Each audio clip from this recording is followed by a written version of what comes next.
అమ్మో అమ్మో అమ్మో అమ్మో అమ్మో అయ్యో అయ్యో అయ్యో ఏమైందలా తాకుండా అరుస్తున్నావు?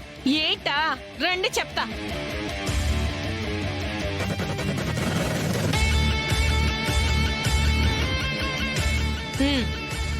చూడండి,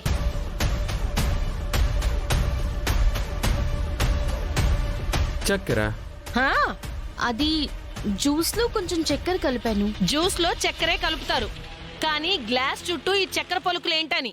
గ్లాస్ కి ఇన్ని చక్కెర పలుకులుంటే అక్కడ కలిపి ఇక్కడ తీసుకొచ్చేలోపు దారిలో ఎన్ని పలుకులు పడిపోయాయా అని.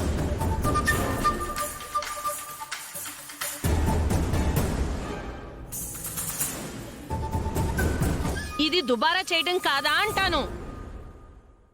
ఇలా చేస్తే ఇల్లు గుల్లైపోదు. 4 పలుకులు పోతే ఏమీ పోదులే. ఇవాళ 4 పలుకులే కదా అని పక్కన పడేస్తే కొన్నాళ్ళకవి 4 బస్తాలు అవుతాయి. అప్పుడేం చేస్తారు? మాట్లాడరంటే చూస్తూ ఉన్నారు. అవును, ఎటో కొనేది నువ్వు కాదు కదా అని ఇష్టం వచ్చినట్టు ఇలా తగిలేస్తున్నావా?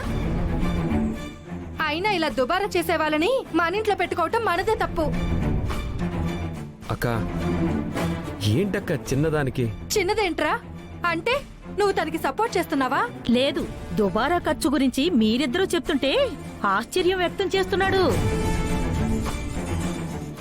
లేదు, ఆ అక్క చెప్పింది కరెక్టే. చూడు పల్లవి, నీకిదే ఫస్ట్ అండ్ లాస్ట్ వార్నింగ్. ప్రతిదీ నువ్వు ఇలా దుబారా చేస్తే మా అక్కకే కాదు, నాకు కూడా నచ్చదు.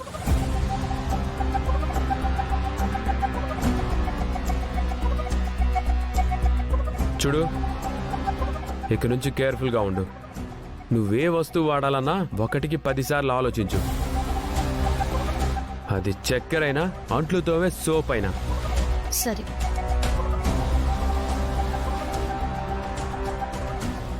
ఏంట్రా, వీళ్ళందరూ కలిసి పల్లవిని ఇబ్బంది పెట్టాలని చూస్తుంటే నువ్వు వాళ్ళకి సపోర్టా?